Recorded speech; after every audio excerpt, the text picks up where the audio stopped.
Why are parrotlets so different than other parrots? Hi, I'm Kaylin, the author of the Parrot Bliss Bond. Be sure to get your copy on Amazon so that you have your handbook for providing a quality life for your parrots so you can then have quantities of bliss. I am in my parrotlet aviary today, inspired by our trip to Lion Country Safari, where we went into, you just dropped the seed and you're biting me, so you could fly away. Got inspired by feeding the lorikeets, so I wanted to come in my aviary, and Chipette is back, and feed the parrotlets. This aviary is wicked awesome. It's not perfect, but it works. I have 10 plus parrotlets in here, and they love it. I don't have any problems with them getting along or anything. They are really funny birds because I can put seeds out for them. Chippa, why are you biting me? In feeders and stuff, but they would rather come and have me feed them. Not all of them, they're not all super tame, but they tend to be at least a little tame. One of the things I love is when they come and they want to gingerly take one little safflower seed or a little seed from me. So what makes parrotlets unique? Who else wants one? Hey, Edgar, quiet down. Parrotlets are about the same size, except of course they're actually smaller, as a budgie or a cockatiel, some of the smaller guys. With lovebirds, I don't know them super well enough, so I can't quite say, but I think that budgies and cockatiels are just so easy that people probably expect parrotlets to be easy. When it comes to other parrots, like Jade, when it comes to other parrots like the green cheek conures and any parrot larger than them, certainly Indian ringnecks, Quakers, I think maybe Quakers, I don't know Quakers as well either. Maybe Quakers you could put together without worrying. But, you know, certainly all the species I have, other than the budgies or cockatiel, you can't just put them together. It's easier to put parrotlets together. These two you could see are the most tame. It's easier to put parrotlets together, but there's no guarantee. With all parrots, you have to slowly introduce them and make sure that they're going to get along and that kind of thing. With a budgie or a cockatiel, I don't think there's ever any problem. Come here, Sunbeam. You want this one? So I think one of the things that happens is people sort of expect the parrotlets to behave as if they were like a budgie, and then, surprise, they are more like a parrot.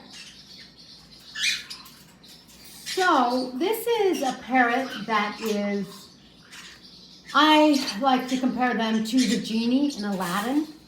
Robin Williams plays the genie, and he has a great line. He says, "Great cosmic power in an itty bitty living space." And he's referring to his power, and he's referring to the fact that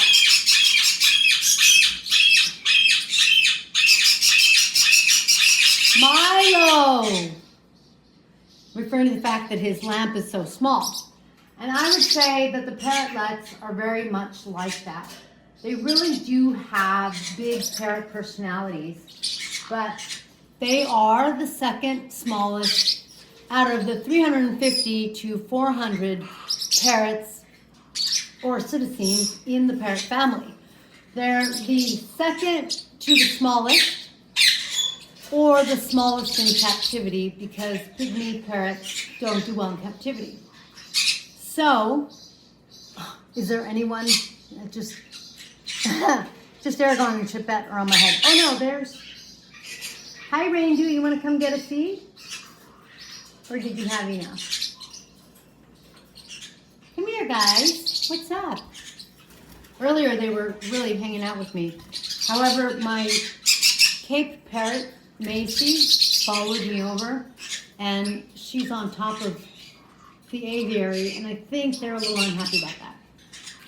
So they have this big personality, but they are definitely in a little body, and that big personality can be characterized as being very certain about themselves. You can say that they're stubborn. They have a lot of personality.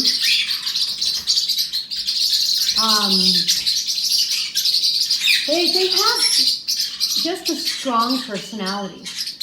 They can be very cute and they can be very sweet, but they go through a biting phase. I find that they are pretty bitey from when they wean to when they become adults.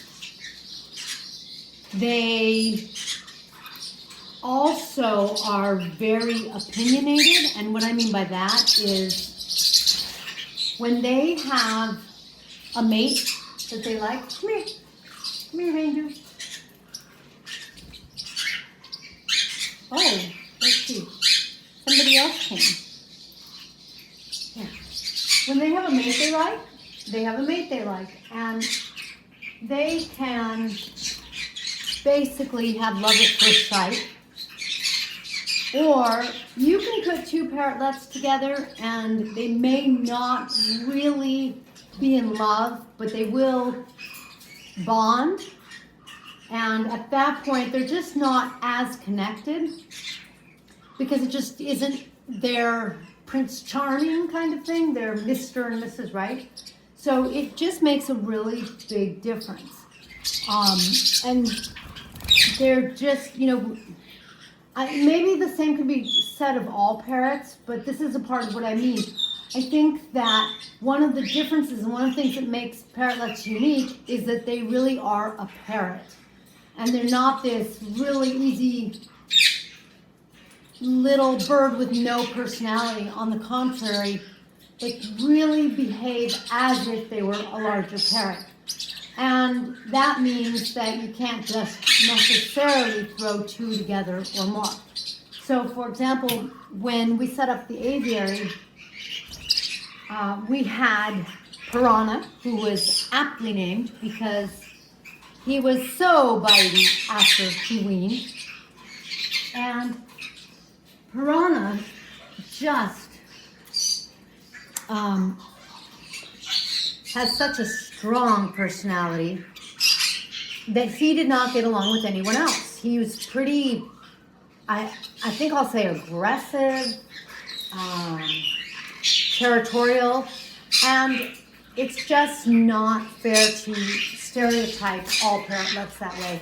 Because you can see I've got all of these guys in here, but Piranha, he picked a mate, he totally fell in love, picked his mate, and I took them out.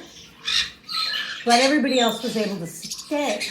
So at that point, in this sample, so to speak, of 10 plus parrotlets, less than 10% were so aggressive that I had a problem. Generally speaking, they all actually learned to get along, and they're all doing pretty good.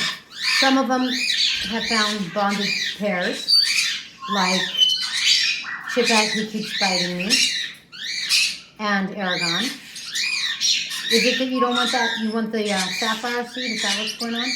Huh? And they,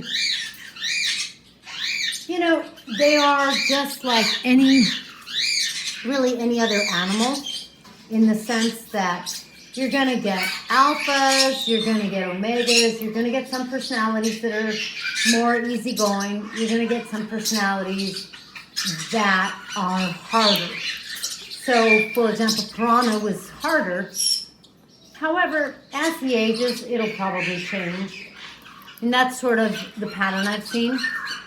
When they are young and full of piss and vinegar, so to speak, then they are more bitey, right, Chipette? Chipette's in her... Oh, you just bit my nail. Wow, broke my nail. Chipette is about 7 months, so she's not quite past the adolescent stage. Hi, sweetheart. Look at you. No, hey! Chipette, that wasn't nice. Go on that perch over there. That just wasn't nice. So, you know, I don't quite understand why people think that parrotlets are just aggressive and can't live together. But I do think I understand why they are unique and why people think of them differently. Who wants to, there you go, the sapphire seed. And I think it's just because they really do have, in a way, well-developed personalities. And you might be able to stereotype and say that, for example, Budgie's, they're fighting over it. Budgies don't have necessarily, I don't think, as strong of a, let's catch these two. These guys are being really cute. There you go, Mundi. I'm not sure Budgies have as strong of a personality, generally speaking. And one reason for that is because I have been told by different sources, an avian vet, bird stores, breeders, that Budgies have been overbred. And they've been super overbred to the point where they just sort of become baby machines. And I think that one of the things that happens at that point, hey, no fights, is that, you know, they don't have all the resources to make a body, and they do make a body and everything, but it's like they're just not as strong, I think, in all ways.